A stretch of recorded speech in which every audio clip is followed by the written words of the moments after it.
Okay. Sort of coming in, kind of pushing it back. Mm-hmm. Definitely getting more back to the ball, I guess. Yep. Yep. Cool.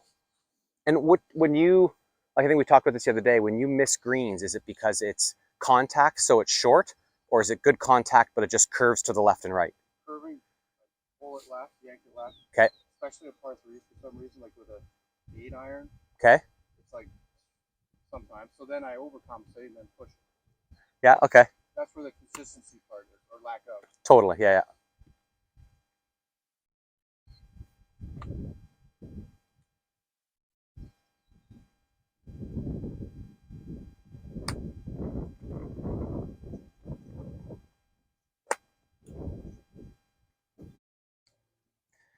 What I'd like to see that we get to today is you feeling as though that this elbow stays down, right? And the way we're going to get the club up into your backswing is kind of this way.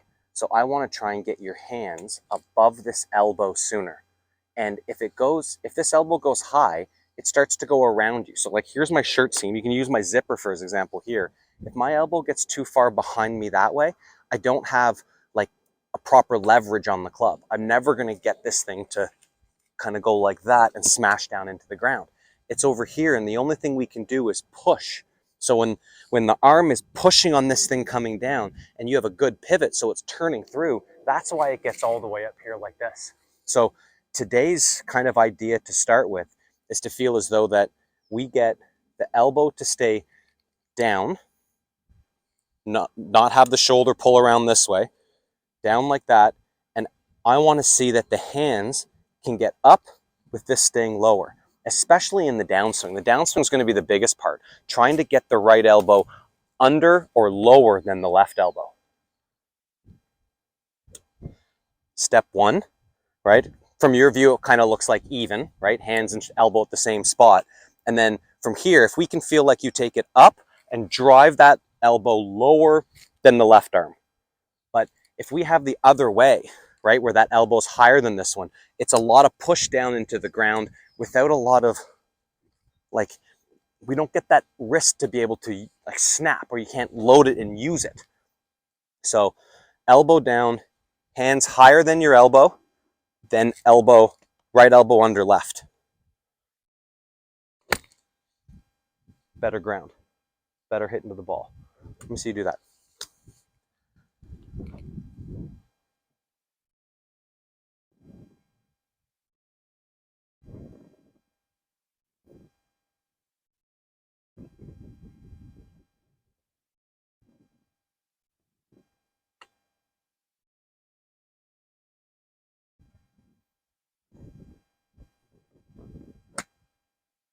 Okay, one more.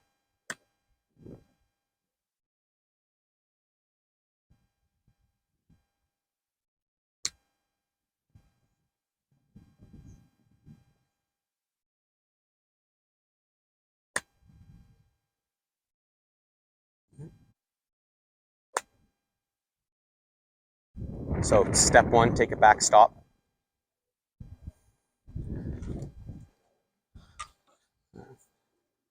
So take it back into our first place and stop. Good. Okay, so elbow lower and hand hinged up. You might, yeah, like that wrist might go into that type of action. There you go. Yeah.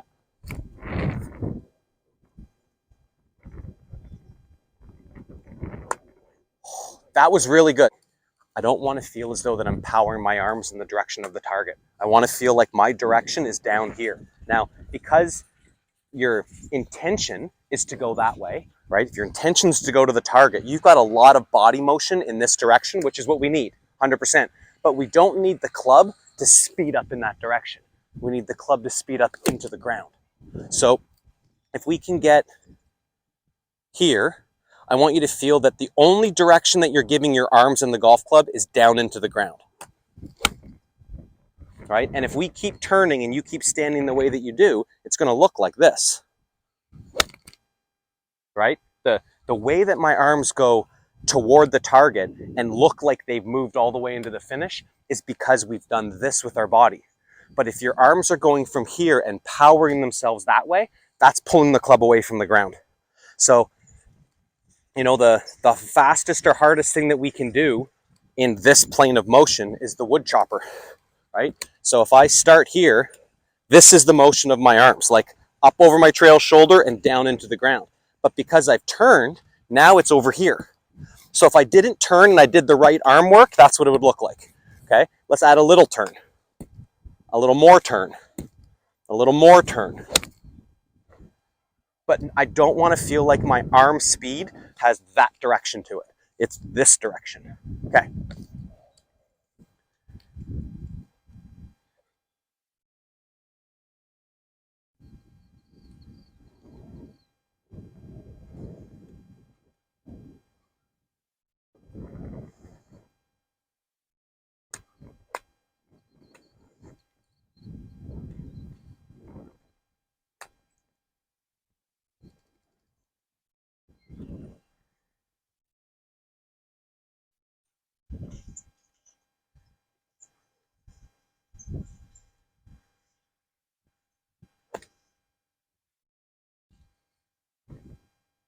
We got ground. Silver lining.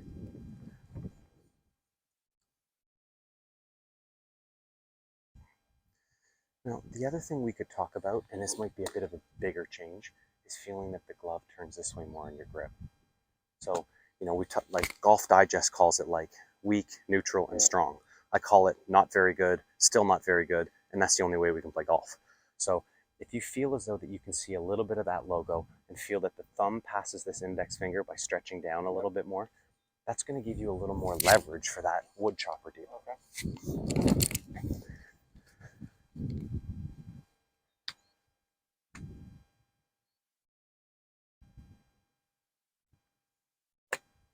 Hey, contact, ball, like hit the ground, way to go.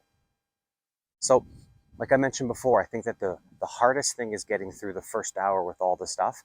And if your idea of your grip is to feel as though that it's the strongest, you're going to be able to hit that ground so much better and actually use the wrist for leverage. But I think that when the grip is like this and it's hard to get the club to hinge up, you get your power from that way.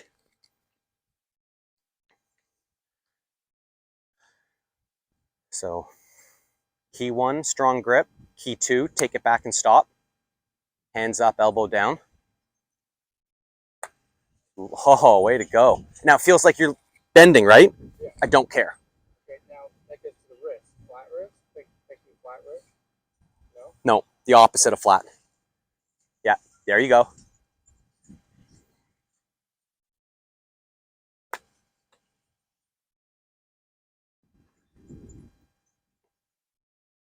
If we don't stop halfway back, your trigger off the golf ball ends up being the same, and therefore the swing's going to be the same, right?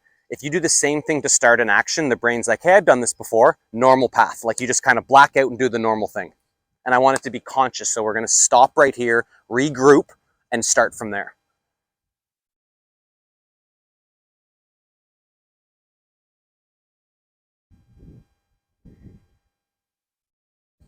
Mm-hmm.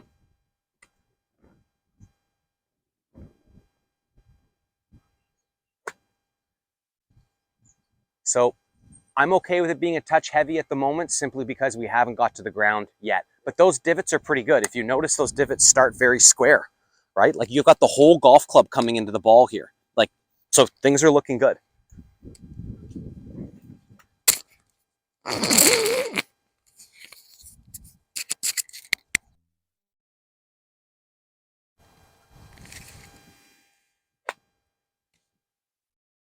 So if we think about thin shots, I would say probably didn't stop in the backswing. So trigger off the ball ended up being the same. Yep. If you want to make a practice swing feeling as though that you kind of do all this stuff, look at it, get a feel of it, then look at the ground and swing through feeling like the right elbow stays under the left, great practice swing. But I want it to feel choppy today, broken up into pieces.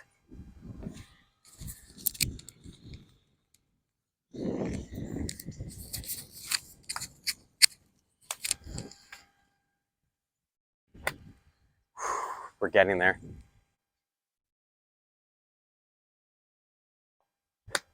Awesome.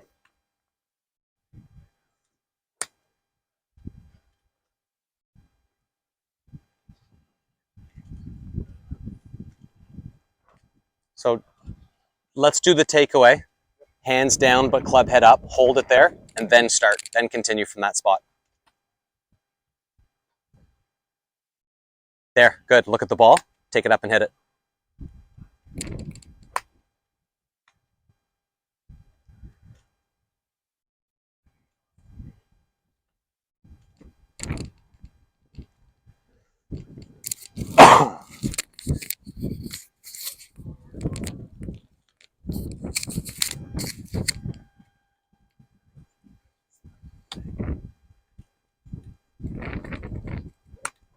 Whoa, way to go.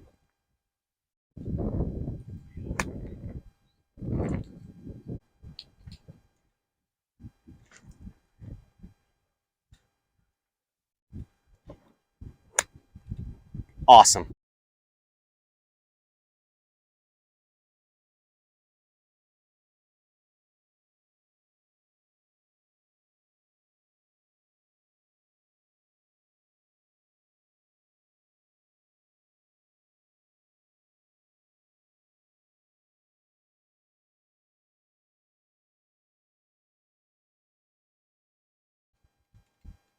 Hands lower, club up, all through the wrists.